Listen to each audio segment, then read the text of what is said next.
Hello and a warm welcome to TBC News. Our top stories. Mass participation in physical activities to curb non-communicable diseases.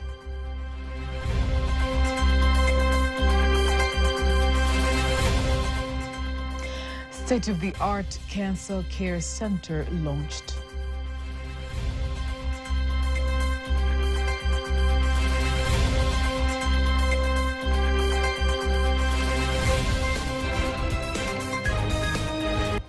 If we prevent, we reduce the number of people who are coming for medical attention.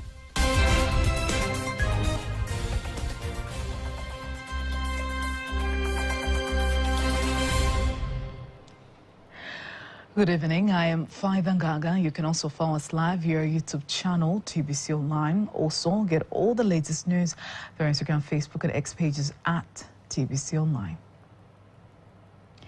President of Zanzibar, Dr. Hussein Ali Mwinyi, says his government is determined to construct a modern water port where the initial construction preparations stages have been completed. He made the assurance while officially opening a renovated Utaani Secondary Schools in Wete District, Pemba North Region, expressing government's commitment to continue to improve infrastructure to foster economic development in the country.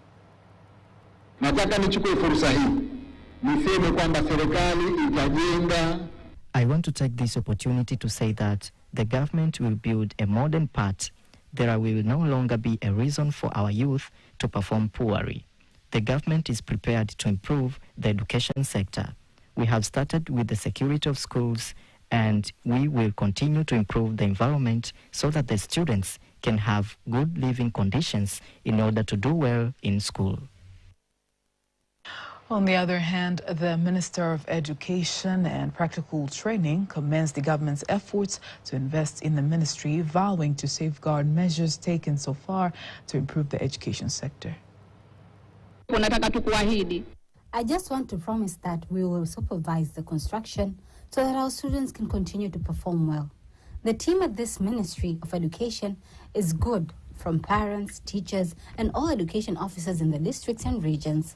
We promise you that we'll make sure that the results continue to improve, and we'll also continue to take care of the buildings that exist.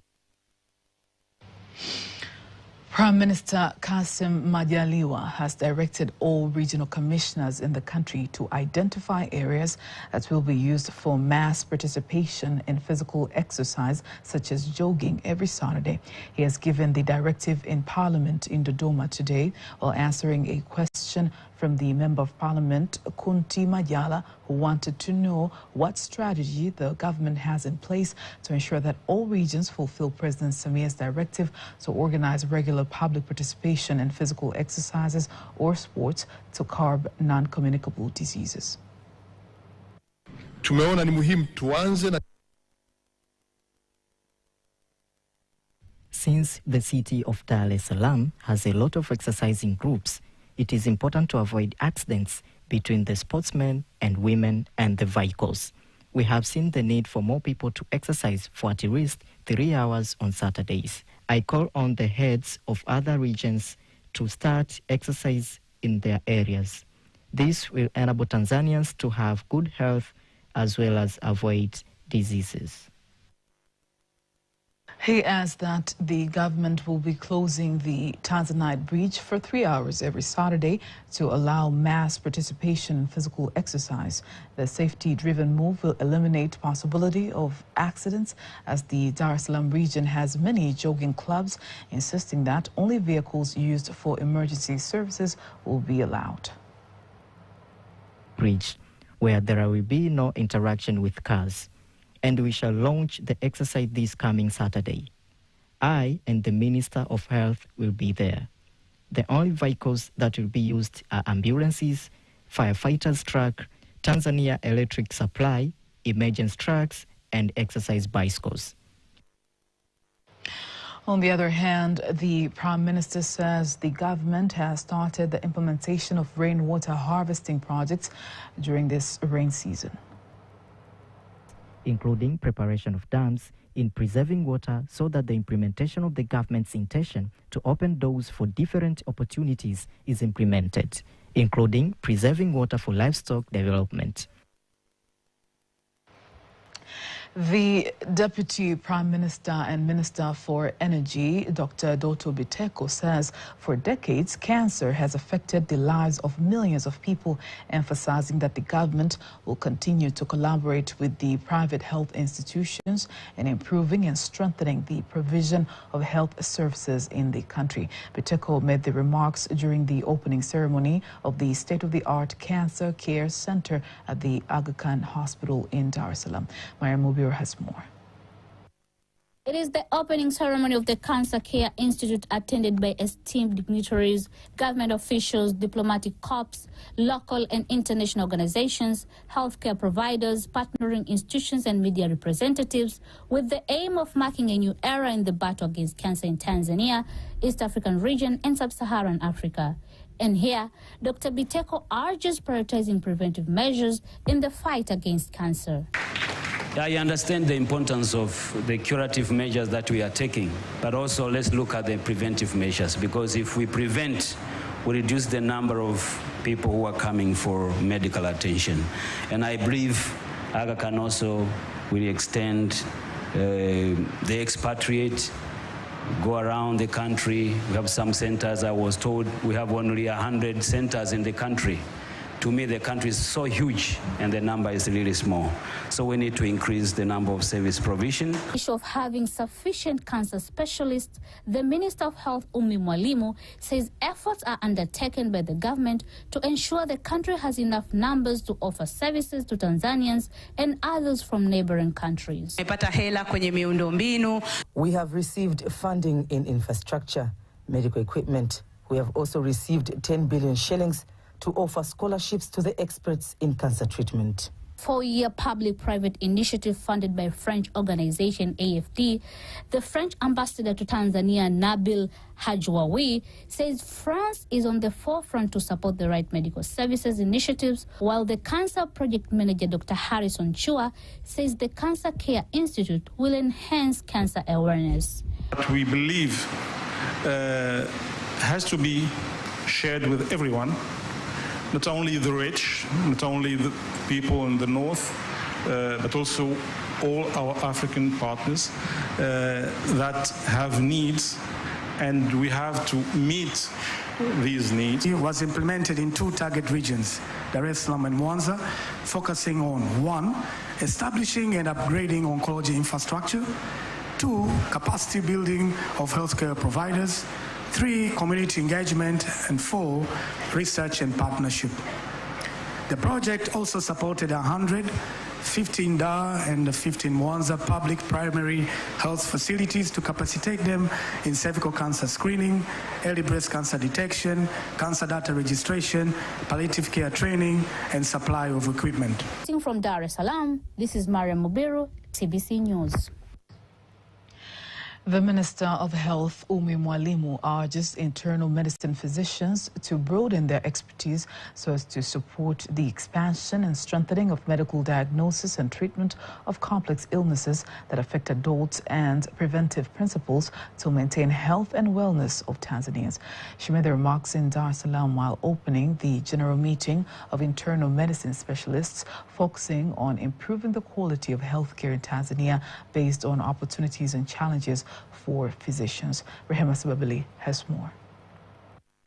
Minister Umi Mwalimu says her ministry is addressing the issue of specialized doctors who are not recognized by the scheme of service, which cause them to be reluctant to further their careers. Minister Umi added that in order to improve professional and specialized services, the ministry will make sure that each of the 28 regional referral hospitals is equipped to offer at least 8 specialized services, which include obstetrics and gynecology, pediatrics, internal medicine, general surgery, anesthesia, and orthopedics. Tumeshawasilisha utumishi. Tunaamini kabisa kupitia huu muundo mpya wa utumishi wa sekta ya afya tutaweza kuwatambua madaktari wenye ubobezi katika maeneo mbalimbali ikiwemo masuala ya magonjwa ya ndani. Kwa hiyo naomba nitoe wito kwa vijana kutosita kwenda kujiendeleza kwenye ubobezi, kwa sababu as you progress, as you invest more kwenye diagnostic services, kwenye ujuzi, ndipo pia tunapohitaji ubobezi mwingi zaidi. Lakini nitaomba pia basi tutakapokwenda kusoma, tukirudi tusitake wote tubaki Dar es Salaam. Watu wa Katavi wanahitaji huduma za daktari bingwa wa magonjwa ya ndani. On his part, the president of the Physician Association, Mwanaada Kilima, said that the government has improved the health sector. Through the session, they aim to discuss how to work in line with the efforts done by the government to strengthen the health sector. Infrastructure, which no doubt has been done a lot. Okay, Tanzania is now a hub of medical tourism in East and Central Africa and beyond. Okay, but there's a lot more we can do as professionals, including professional development itself. So we need to train our own physicians, to encourage them to go hand in hand with advancements in healthcare, to align with guidelines both local and international. The government has employed and deployed doctors. But we think we still need much more deployment of doctors, especially in the peripheral regions, where you have the regional referral hospitals, zonal hospitals, district hospitals. We need deployment in those areas so that we can see the results of these investments that the government has put in place. In terms of organs, we can see quite a lot of investments in the heart, and that's again some disparity in there. The heart, the kidney are kind of leading.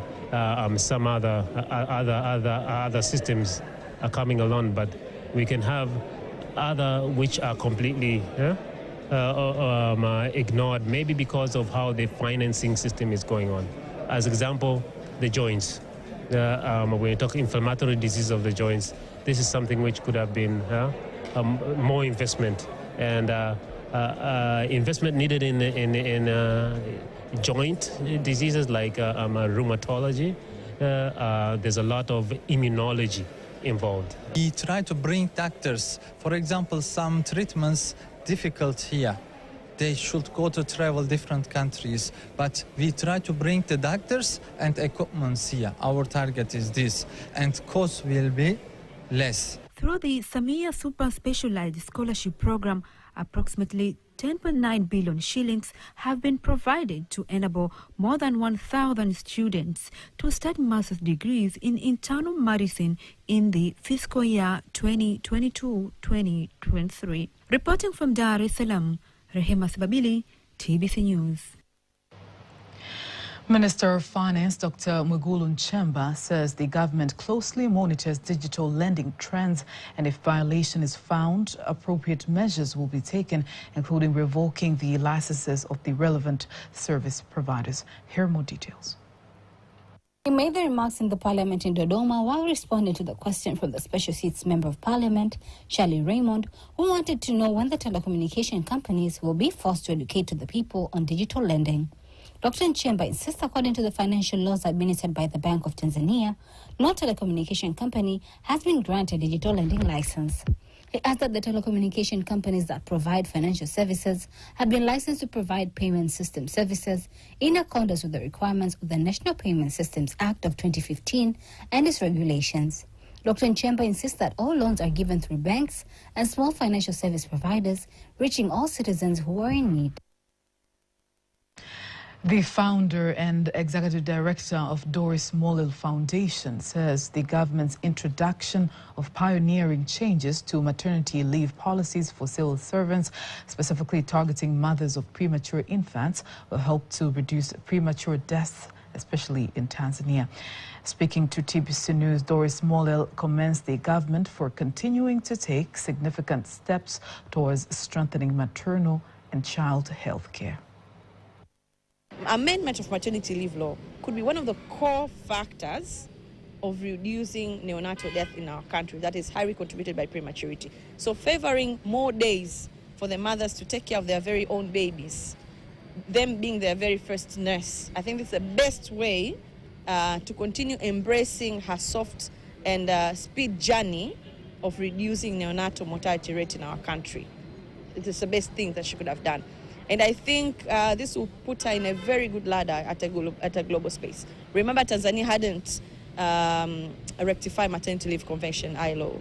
So I believe this is one of the best ways that we could at least have more time for mothers. Amendment of this leave is a great opportunity.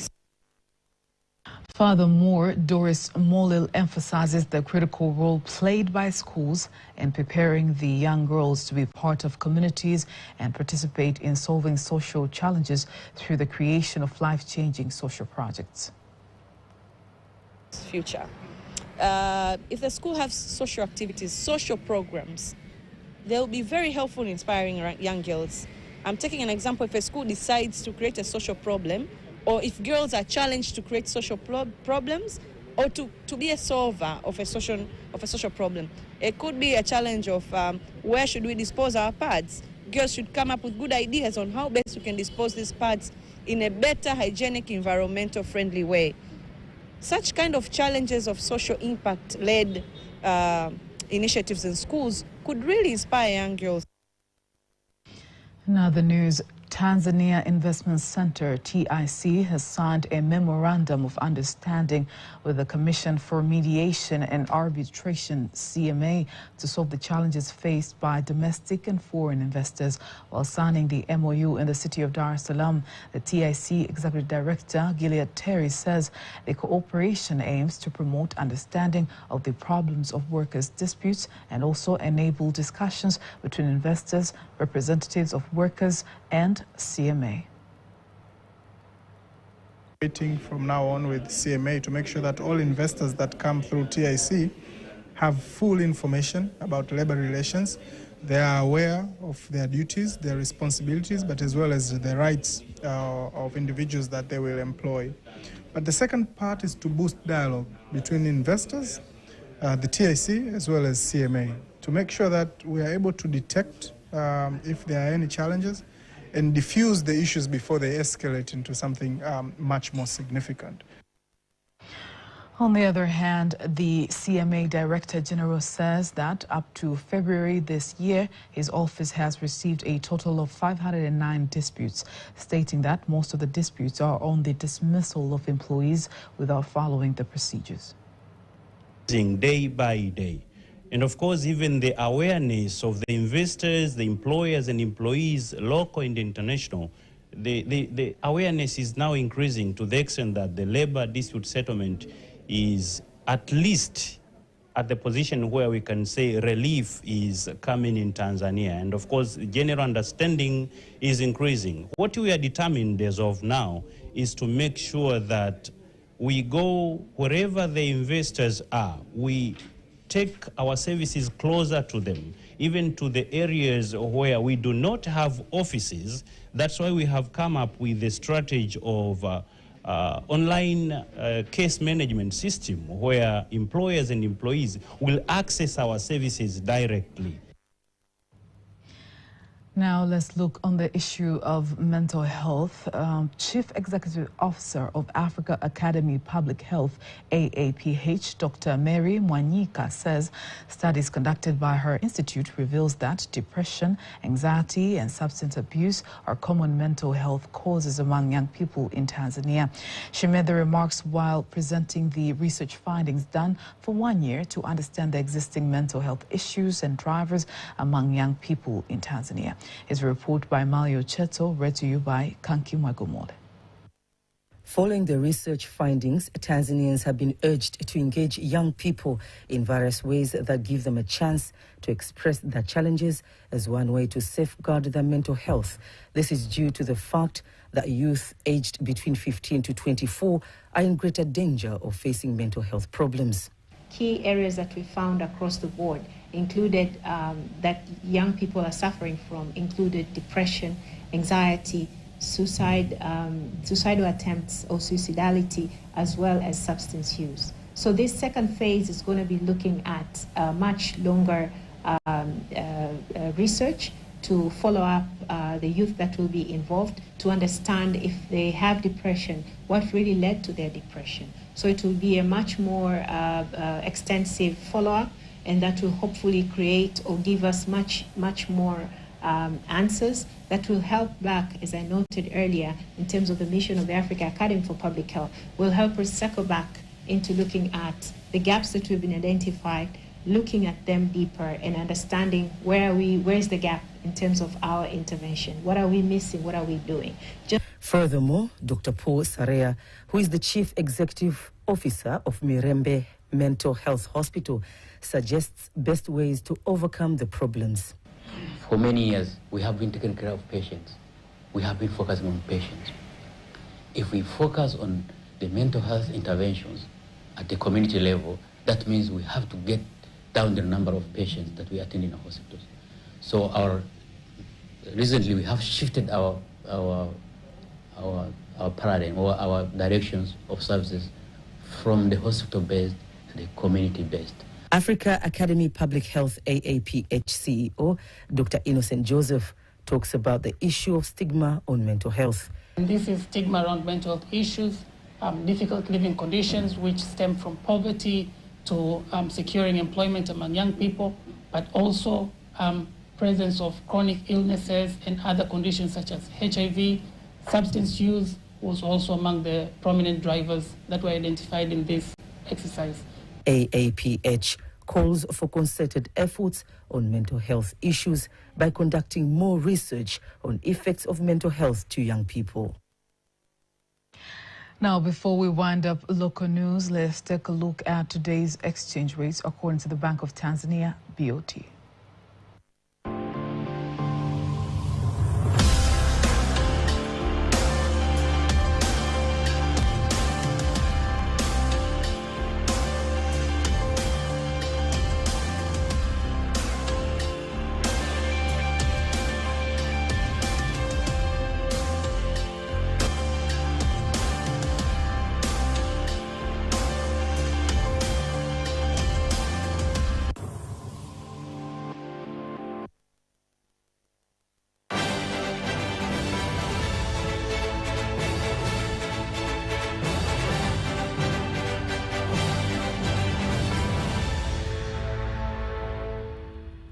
At least 180 people have been killed in floods and landslides after a month of heavy rains in Kenya. The government say another 90 are reported missing, raising fears of the death toll could rise. Roads, homes, bridges, and other infrastructure have been damaged or washed away in eastern and central regions. Nearly 200,000 people have been forced to leave their homes. More rains are expected this week. Meanwhile, rescue operation is underway for a group of about 14 tourists trapped by floods waters in Narok County in Great Rift Valley. The Kenya Red Cross is rescuing more than 60 people from the Masai Mara Wildlife Reserve. Heavy rains and floods have caused many rivers to burst their banks. To the U.S. Police have cleared a peaceful protest at the University of California in Los Angeles. That was one of the largest police raids since nationwide demonstrations in solidarity in Gaza broke out. Police fired stun grenade to push protester barricade back. Reinforcements were brought in to surround the demonstrators and arrests were made. But few students remain defiant with call for peace in Gaza. In French administration, some French universities gathered meeting with students in the capital Paris. That was after days of anti-war protests. Students say they will keep on protesting until their demands are met. To Latin America. Colombia President Gustavo Petro says his country will break diplomatic relations with Israel. He repeatedly criticizing the Israel war in Gaza and requested to join South Africa's case at the International Court of Justice that accuses Israel for genocide. Tens of thousands of protesters in Bogota attended the May Day parade. Gustavo said today his government is going to break diplomatic relations with Israel. He said his government is not going to be friended with the government which is genocidal. He said they cannot.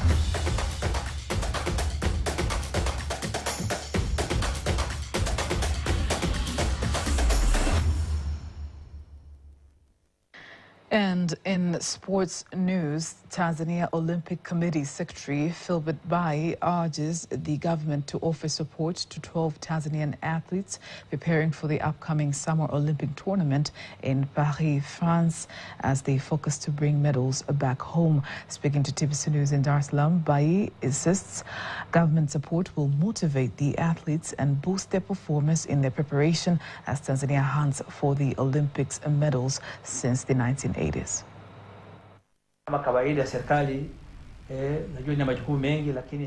We ask the government to support us fund so that to meet the demand of the operation of our national teams at large.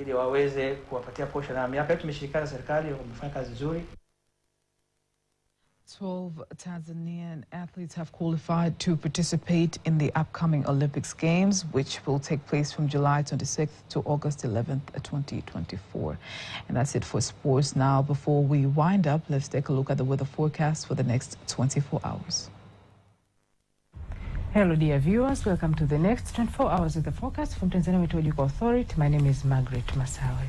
Wind is expected to flow with a speed of 60 kilometers per hour over the southern coast and 50 kilometers per hour over the northern coast. The state of the sea is expected to be very rough.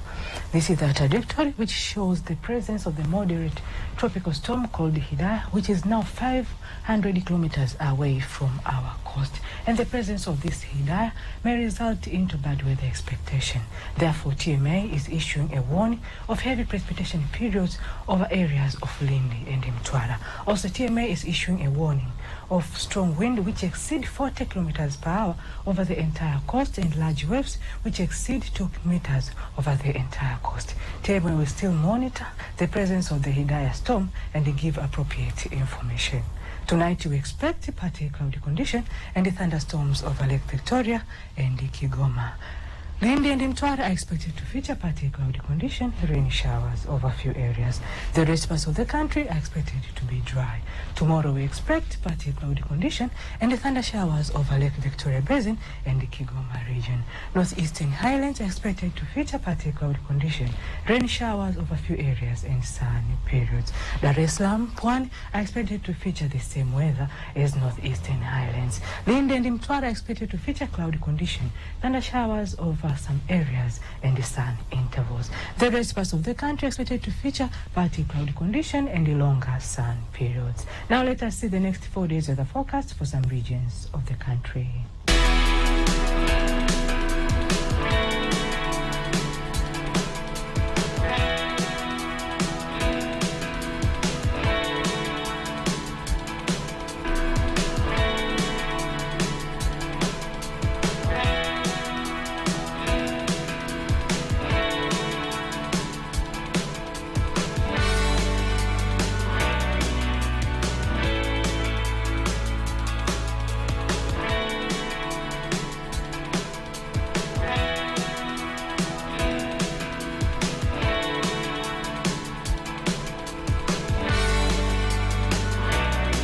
From Tanzania Meteorological Authority, we thank you for watching us. And that marks the end of the news bulletin. I am Faida Ngaga. Good night.